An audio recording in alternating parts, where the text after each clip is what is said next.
자, 윤건영 의원님. 시간 멈춰주시고 우리 이진동 차장님 나와주십시오.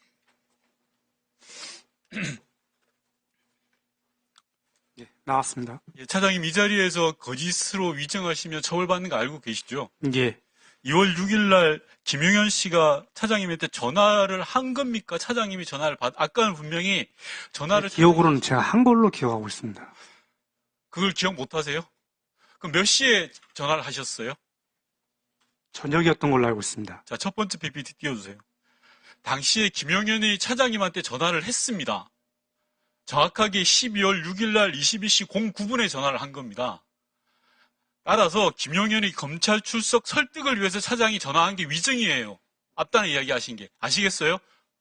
제 기억으로는 제가 먼저 전화한 거짓말하지 걸로 마세요. 다음 PPT 봐주십시오. 왜 이렇게 하냐면요. 김용현이 전화하기 직전에 차장님에게 문자를 보냅니다. 12월 6일 날 22시 07분에. 제가 문자 내용은 아쉽게도 보지를 못합니다. 못 봤으니까요. 그런데 이 문자를 받고 3분 후에 김용현 씨가 차장님한테 전화를 합니다. 기억 안 나세요? 아니, 그러니까 그 김용현 장관이 저한테 문자를 하고 그러고 나서 전화를 했다는 취지인가요? 네. 문자 한 것도 있는 것 같은데 있는 것 전화를 차장님. 전화를 한 다시 걸로 알고 물어볼게요. 김용현 씨가 전화를 한 겁니까? 아니면 차장님이 전화를 하신 거예요? 저는 제 기억으로는 제가 전화한 걸로 알고 있거든요. 검찰에서 확보된 진술하고 영 다릅니다, 차장님. 왜 이렇게 거짓말하세요? 아니, 자, 거짓말한 그리고 게 아니고 잠시만요. 저는 제가 질의하고 있는 중입니다, 차장님. 제 기억으로 차장님, 제가 질의하고 있는 중입니다. 차장님. 한 걸로만 얘기하는 겁니다, 지금. 위원장님 끊어주시고 주의를 좀 주십시오. 사장님. 예, 지금, 의원님께서 지금, 질의를 하고 계시잖아요. 예. 그러면 그 질의 끝난 다음에 답변하셔야 되지 않겠습니까? 아니, 그 답변할 기회를 안 주고 그냥 말씀만 하시니까 그게 아니니까 지금. 아니, 거짓말이 아니라 자, 제 기억으로만 잠깐만요. 상해하고 진술하는 겁니다. 아, 제가 30분 드리겠습니다. 30분부터 추가로. 네, 말씀하십시오. 질의하면 되겠습니까? 네. 네. 앞서 차장께서는 수사팀 실무자라고 이야기하셨는데요. 다음 PPT 보십시오. 이창규 검찰 부장수사가 차장이 통화하기 직전에 김용현에게 통화로 검찰 출석을 회유합니다. 이때 김용현이 이창규 부장한테 뭐라고 하냐면 대통령과 통화 후에 하겠다라고 합니다. 그런데 이 시기가 12월 6일 20시 40분부터 21시까지가 이 시기입니다. 제가 지금 시간을 역으로 해서 말씀드리는 겁니다. 예. 차장님, 이창규로부터 이런 내용을 이야기 들은 적이 있습니까? 제가 예, 아니요로 짧게 말씀해 주시면 좋겠습니다. 들은 적이 있냐, 없냐입니다. 기억이 잘 안 납니다. 거짓말하고 계십니다. 자, 다음 PPT 봐주십시오. 김선호 차관님께 여쭙겠습니다. 이날 6일날 20시 15분에 심우정 총장으로부터 전화가 왔습니다. 차관님께. 김용현 전 장관 번호를 달라. 맞죠? 번호를 달라가 아니고 연락하시는 방법을 좀 예, 협조해달라고. 그 말이 그 말입니다. 그래서 차관님께서는 한 10여 분 정도 찾아서 김용현 씨의 비화폰 번호를 전달합니다. 맞죠? 예, 그렇습니다. 자, 제가 거꾸로 가보겠습니다. 6일날 저녁 8시경에 심우정 총장이 김선호 차관한테 연락을 하고요. 김선호 차관께서 비화폰 번호를 해서 심우정한테 줍니다. 이전 PPT로 넘어가십시오. 심우정 총장이 이창규한테 이야기를 해서 이창규 부장검사가 김용현과 통화를 시도합니다. 그랬더니 김용현 씨가 이렇게 이야기합니다. 대통령과 통화 후에 이야기하겠다.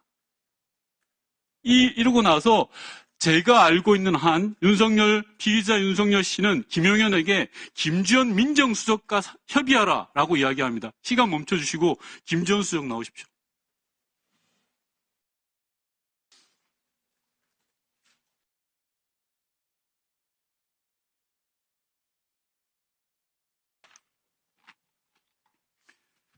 예, 지난번 청문회에서 증인은 통화한 적 없다라고 이야기했습니다. 그 진술 그대로입니까? 어떤 통화를 말씀하셨나요? 어떤 통화라뇨? 지난번 청문회에서 이 자리에서 물어본 게 아직 기억 안 나세요? 특별한 기억이 없다고 말씀드렸습니다. 특별한 기억, 자, 다시 물을게요. 그럼 그날 대통령 윤석열, 피의자 윤석열 또는 김용현과 통화한 적 있습니까? 없습니까? 김용현 장관하고 그날 통화한 기억이 없습니다. 통화한 적이 있냐고 묻습니다. 그러니까 지금 그때 당시에. 자, 그럼 대통령과 통화한 적 있습니까? 예? 대통령과 통화한 적 있습니까? 대통령님하고 통화를 한 일이 있느냐는 그런 말씀은 그러니까 아니, 제가 묻자는 어느 시점에 어떻게 12월 6일 날 통화한 적이 있냐고요.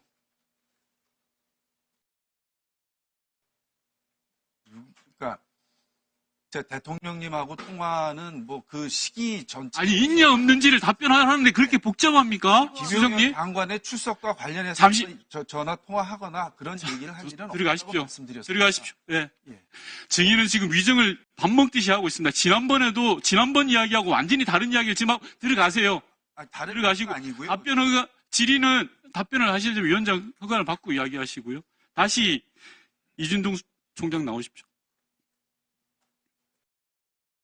차장입니다. 예, 죄송합니다. 차장님 나오시고요. 자, 제가 다시 한번 확인해 보겠습니다. 심우정 총장이 김성로 차장관하고 통화하고 그래서 번호를 입수해서 대검에서 김용현의 신병을 확보하기 위해서 난리를 칩니다. 그 과정에서 차장님 통화를 하시고요. 저는 이 과정에서 반드시 피의자 윤석열 씨가 있다고 보는 사람입니다. 그렇지 않습니까? 그렇지 않으면 대검에서 김용현의 번호를 입수하고 설득하는 과정이 설명이 안 됩니다. 어떻습니까?